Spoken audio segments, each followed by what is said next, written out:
अब आज का जो सबसे एक इंपॉर्टेंट आर्टिकल है वो डिस्कस करना शुरू करते हैं। बीते कुछ समय में अभी सुप्रीम कोर्ट का एक वर्डिक्ट आया है। इस केस का नाम था मोहम्मद अब्दुल समाद वर्सेस स्टेट ऑफ तेलंगाना। इस केस के अंदर सुप्रीम कोर्ट ने एक वर्डिक्ट दिया है जो एक बहुत ही प्रोमिनेंट वर्डिक्ट है और काफी न्यूज में है। आपको पता होना चाहिए आपके एग्जाम के पर्सपेक्टिव से। मेंटेनेंस को लेके सुप्रीम कोर्ट का ये वर्डिक्ट है। जस्टिस बीवी नागरत्ना एंड जस्टिस एजी माशी करके जो हैं हमारे जजेस हैं सुप्रीम कोर्ट के, उन्होंने मिलके ये वर्डिक्ट दिया है। ठीक, तो चलिए फिर शुरू करते हैं, समझने की कोशिश करते हैं। सबसे पहले देखो थोड़ा सा इसका हिस्टोरिकल कॉन्टेक्स्ट देखते हैं।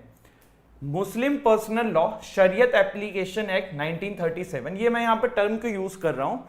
ये जो वर्डिक्ट है ना, ये मेंटेनेंस से रिलेटेड है। What is maintenance? मेंटेनेंस का बेसिकली मतलब ये है कि बहुत ही लेमन लैंग्वेज में समझें कि पत्नी से अगर पति अलग हो जाता है तो मतलब बहुत सारे अलग अलग रिलेशंस में होता है, जैसे मेंटेनेंस फॉर चाइल्ड भी होता है, मेंटेनेंस फॉर फादर मदर भी होता है, बट यहाँ हम वाइफ की बात करेंगे क्योंकि वाइफ का ही ये वर्डिक्ट आया है।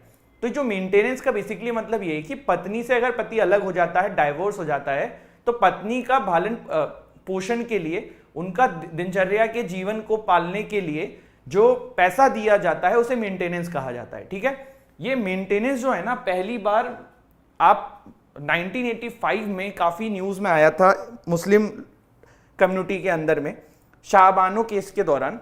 शाहबानो केस पे आएंगे उससे पहले एक चीज समझो कि मुस्लिम कम्युनिटी के अंदर जो मेंटेनेंस है वो चलता है मुस्लिम पर्सनल लॉ शरीयत एप्लीकेशन एक्ट 1937 के थ्रू।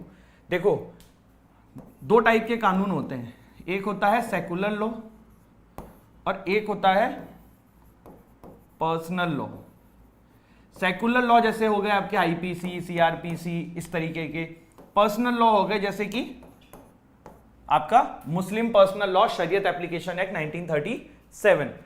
तो 1985 का शाहबानो का वर्डिक्ट क्या था ये समझते हैं, जो हिस्टोरिकल कॉन्टेक्स्ट आपको समझ में आएगा जो अभी प्रेजेंट वर्डिक्ट आया है उसका।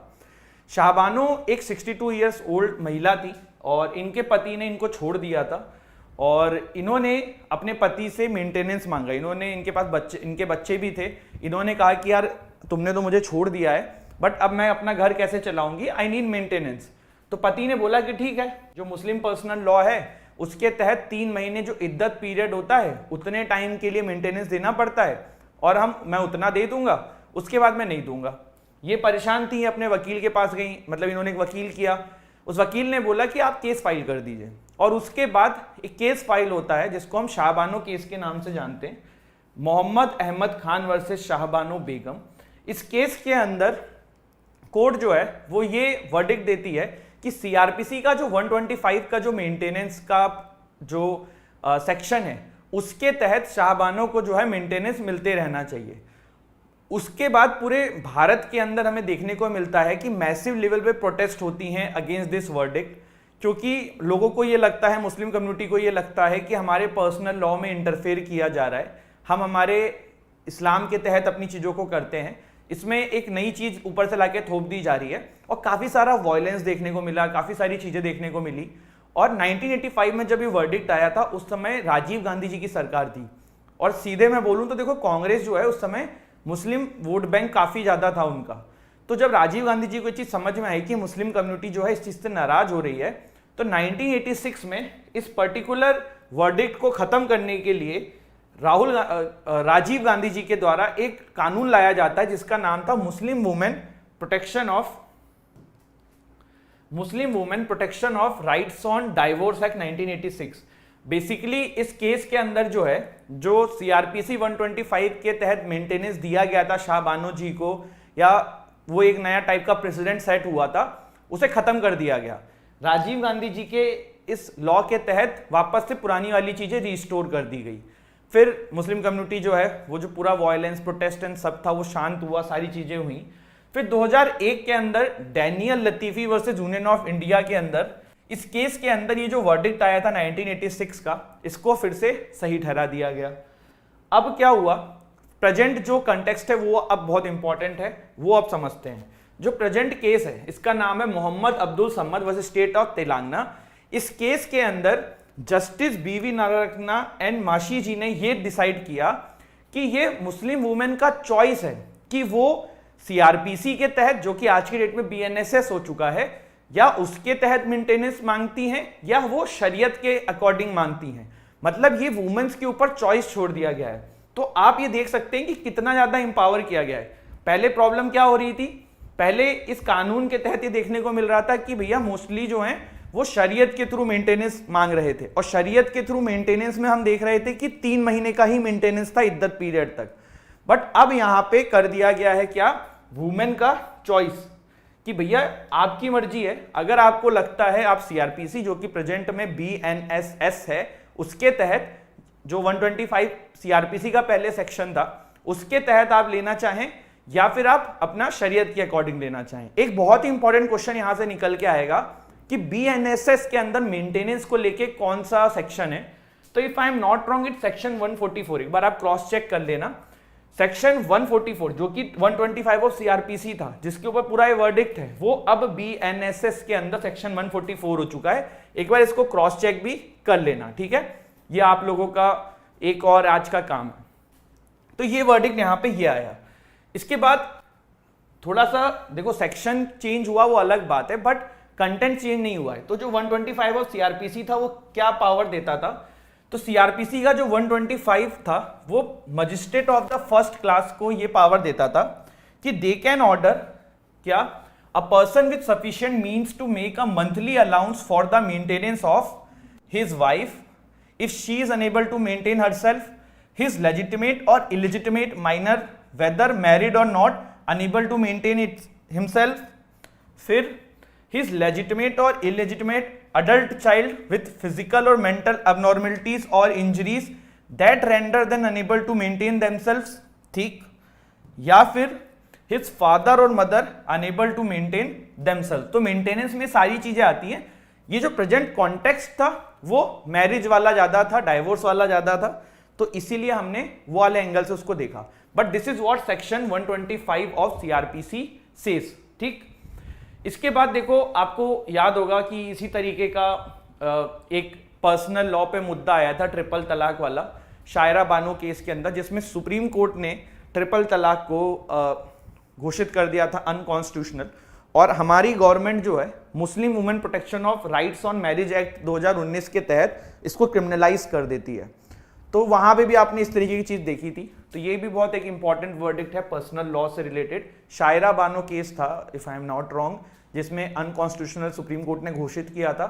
और ये जो एक्ट था इसने इसको क्रिमिनलाइज किया था कि कोई ट्रिपल तलाक के थ्रू जो अगर तलाक देने की कोशिश करेगा तो उसको सजा हो जाएगी।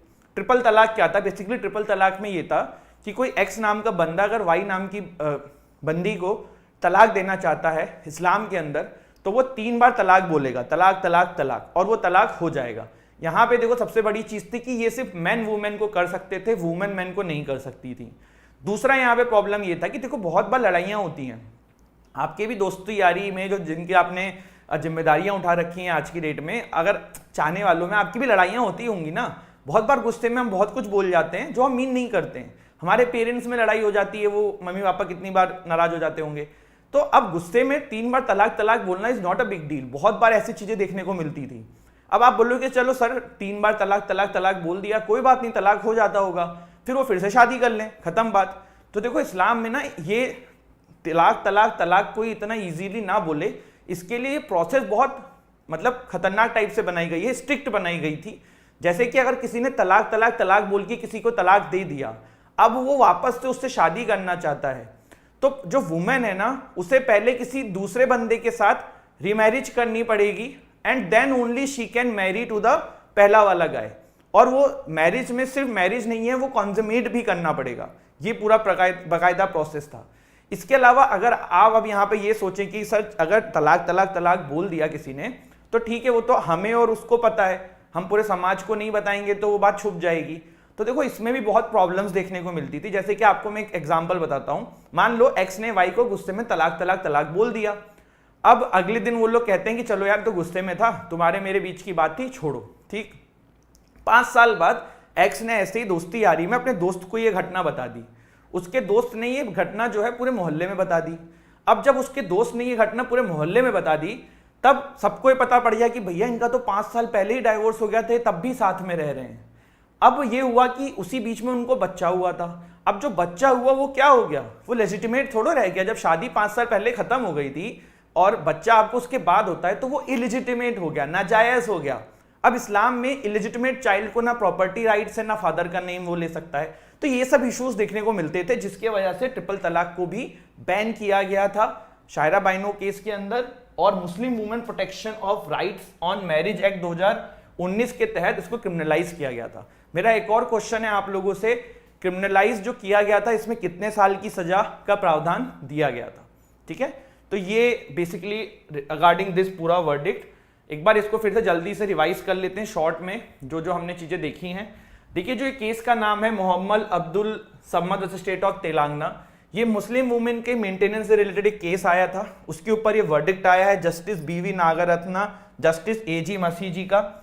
शायरा शाह बानो केस जो 1985 का था, बेसिकली वो बात करता था मेंटेनेंस अंडर सेक्शन सीआरपीसी 125, लेकिन उसको रोकने के लिए 1986 में राजीव गांधी जी की सरकार के द्वारा एक एक्ट ले आया गया। चीजें वैसी ही चलती रही। फिर लतीफी केस आया 2001 में, उसमें जो राजीव गांधी जी के द्वारा 1986 में एक्ट लाया गया था उसको उन्होंने सही ठहराया। उसके बाद धीरे धीरे चीजें हुई। सुप्रीम कोर्ट ने बहुत बार मेंटेनेंस का ऑर्डर दिया है 125 में मुस्लिम वुमेन्स को बीच में, लेकिन कोई ऐसा वर्डिक्ट नहीं आया जिसको बोला जा सके कि हाँ इसको रख के अब सब पे ये इंप्लीमेंट किया जा सकता है। बट फाइनली एक वर्डिक्ट आया है जिसमें ये कह दिया गया है कि ये मुस्लिम वुमेन का चॉइस है, अगर वो मेंटेनेंस 125 में लेना चाहती है, जो कि अब 144 है प्रोबेबली BNSS का उसमें, या फिर वो आपका शरिया के थ्रू लेना चाहती है, शरीयत एक्ट के थ्रू लेना चाहती है, इट्स हर चॉइस। ठीक है, तो वो वाली चीज है।